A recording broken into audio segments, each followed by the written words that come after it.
Okay, so joining us on the Scoopla Show tonight is the one and only, and someone I'm a massive fan of. It's Demi Lovato. Welcome to the show. Oh, thank you so much. You are so sweet. Oh, now this is your first trip to Australia. How are you finding it so far? Well, it's beautiful. Everybody here is so sweet. The energy just is great. I definitely am excited to come back, even just for not putting on concerts, just to visit. A lot of our fans on Twitter have been saying you need to go home, you need to grab Buddy, and you need to move back to Australia. Well, I definitely am. It sounds tempting. Yes, we would love to have you back here. Now, I don't want to get serious with you, Demi. I don't want to growl at you, but I did notice the other day that you tweeted, "I'm nervous for my show tonight. I haven't toured in 4 months. What if I'm rusty?" Girl, there is not a chance in the world that you would be rusty. Oh, well, it's kind of crazy because when you haven't toured in so long, and for me it was 4 months. I toured all last year. So when I hadn't put on a full show in front of, an audience outside of rehearsals, I thought, oh my gosh, what if something goes wrong? And it was just, it was kind of I was nervous, but it went really, really well. Yeah. And I've been seeing some of your photos on Instagram and seeing your costumes, and you just look absolutely amazing at the moment. There is a little ray of sunshine shining out of you for your shows. And from what I've been talking to your fans on Twitter, they agree. They're loving the shows. The guys in Brisbane said it was just epic. Oh, thank you. Now, I also noticed that you climbed the Sydney Harbour Bridge while you were here. Now, you're a lot braver than me. Were you scared doing that at all? No, I was a little bummed because I wanted to be scared. And I was because I'm such a thrill seeker, that when I got up there, it was so peaceful, and it was just I don't know, it was really beautiful. That I kind of was more taken away by the beauty than afraid or anything. And when I got down, I was like, damn, I wish I would have been afraid or something, because that would have been fun. Well, I was going to ask you, I was going to be were you frightened? Did a little bit of wee come out? Because that's what would happen to me. Oh my God, no. Now, I also saw in an interview that you said you were thinking, now that you're doing this focus back on your music and a new album and touring, and you said you may even record while you're on tour. Have you done any of that? And in particular, have you done it in Australia? I haven't done any recording in Australia, no, because I'm still adjusting to the time change, and I also just want to put on the best shows I possibly can. So I haven't done anything here yet, but I'm excited to when I do go home, make new music to perform for you guys in the future. Yeah, awesome. Now, I've personally loved your music for a while. Skyscraper, hit a particular note with me, but I remember seeing your collaboration with Ollie Murs Up. It came on the screen of my gym, and I was working out, and I stopped and just listened to you perform. And then at the end of the song, I looked around, and there were all these other people in the gym watching you as well on the screen. Now, that's awesome. It was so cool. Now, how does it feel to I guess have a gift like that touches your fans and people around the world, makes them stop what they're doing?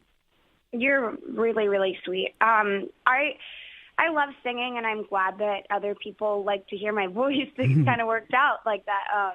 So I'm really grateful that it did work out, and singing is a huge passion of mine, and I'm just glad that there are people out there that want to listen. Yeah, absolutely. Now, I'm going to reel through some Twitter questions from some of your fans, if that's all right. Now, we have Nick Perrin Vlogs wants to know, what sound will the music be on album number 5? And P.S. he saw you in Brisbane and said you were amazing. Oh, well, thank you. And I don't have a specific sound yet, because when I'm in the studio, I like to experiment with a lot of things. So I don't want to say what it is until it's done, and I'm still experimenting. Okay, nice. Okay, Meet Me Lovato wants to know, if you had a section at Disneyland called Lovato Land, what would it look like? There would be giant buddies everywhere.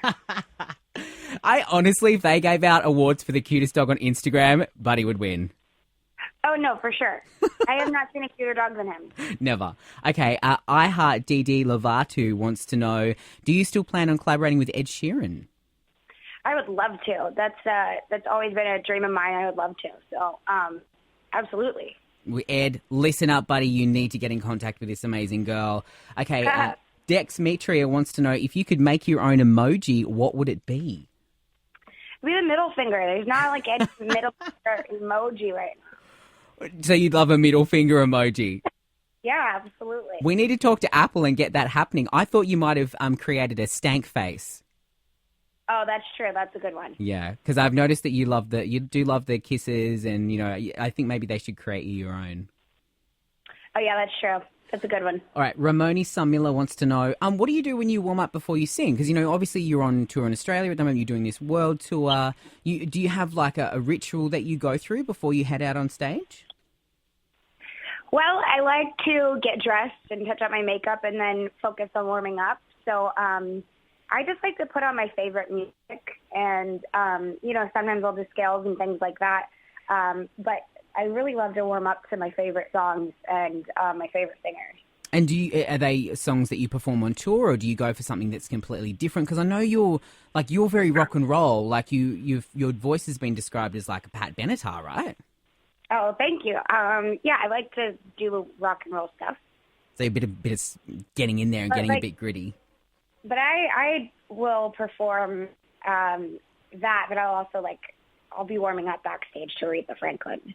Now, Flawless DDL wants to know, if you could have anyone play you in a film about your life, who would you want it to be? My little sister. Oh, that's adorable.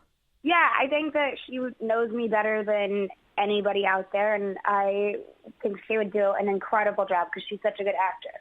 Nice. Now, you're obviously out conquering the world. You have your hair extension line, your skincare line, new music, touring. You've done TV, you've done acting, you've got a new movie coming out. I could go on and on and on and on. Is there something on your bucket list that Demi Lovato must do in this lifetime? I don't really have a bucket list. I'm right now I'm so focused on just taking every day, day by day, and having the best time of my life doing what I'm doing in the moment, wherever I'm at.